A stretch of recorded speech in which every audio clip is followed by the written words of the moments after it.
इस कहानी के पहले भाग में आपने देखा कि कैसे रति की शादी एक ऐसे घर में हो जाती है जहां उसकी सास सौतेली होती है और वो पूरे घर वालों को अपने इशारों पर नचाती है।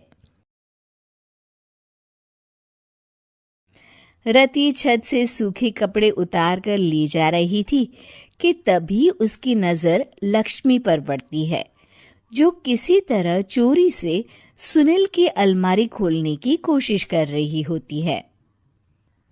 अरे, ये माँ जी को क्या हो गया? चोरों जैसे क्यों आप मेरी अलमारी खोल रही हैं माँ जी? आपको क्या चाहिए मुझे बताइए।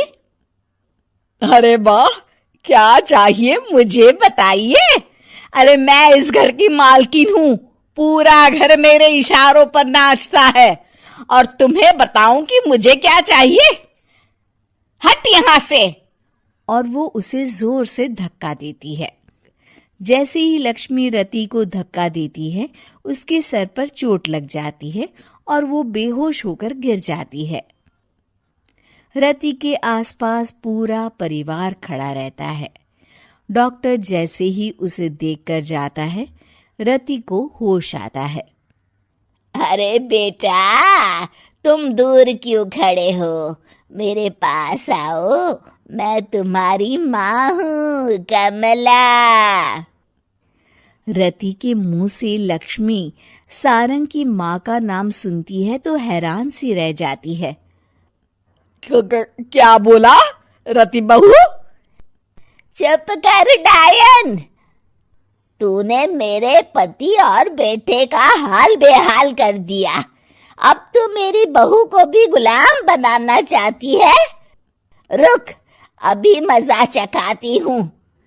ये कहकर जैसे उसे पकड़ने की कोशिश करती है, लक्ष्मी वहां से भाग जाती है।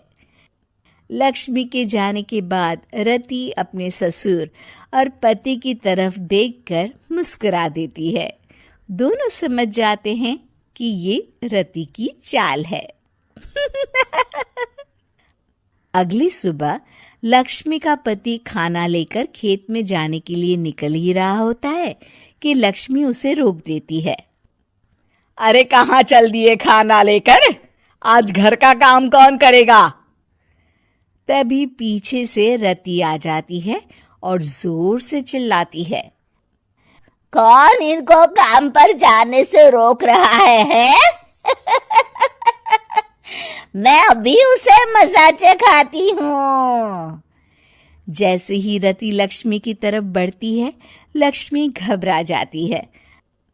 मैं तो मजाक कर रही थी बहन। आखिर मैं कौन होती हूँ रोकने वाली? मैं तो बस ये पूछ रही थी कि घर का काम कौन करेगा? कौन क्या? तू करेगी। चल उठा झाड़ू और शुरू हो जा। लक्ष्मी पूरे घर में झाड़ू पोछा लगा रही होती है कि अचानक सामने सारंग खड़ा हो जाता है। अच्छा माँ, मैं काम पर जा रहा हूँ। रति के मामा की फैक्ट्री है, मैं वहां आज से मैनेजर के तौर पर काम करूंगा। सैलरी भी अच्छी है। अरे सारंग, तुझे क्या जरूरत पड़ गई काम करने की? और बेटा, तू बाहर काम करेगा तो इस बड़े से घर को मैं कैसे संभालूंगी? अभी तो पूरा काम बाकी पड़ा है। तभी वहां रति आ जाती है। अरे बेटा सारंग, जा, नौकरी पे जा रहा है ना, जा। और हाँ, आते वक्त घर के लिए सब्जियां ले आना। ये लक्ष्मी बैठी बैठी मोटी हो रही है, जरा काम भी तो कर ले। सारंग के जाने के बाद, अच्छा लक्ष्मी, सुन जरा यहाँ। लक्ष्मी अपनी बहू रति को सारंग की पहली माँ जो मर गई है वो समझकर उसके पास जाती है। अरे बहन, ऐसा क्या हो गया जो तुम्हें वापस आना पड़ा? मैं तो बड़े ही प्यार से इस परिवार को चला रही थी।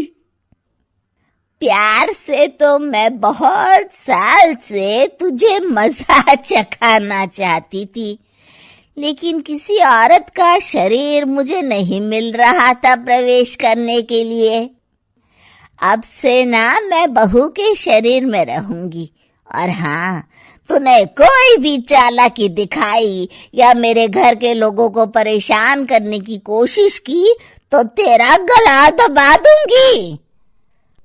लक्ष्मी रति के मुंह से ये सुनकर डर जाती है और शाम को अपने बेटे और पति के सामने जाकर कहती है, तुम दोनों मुझे माफ कर दो।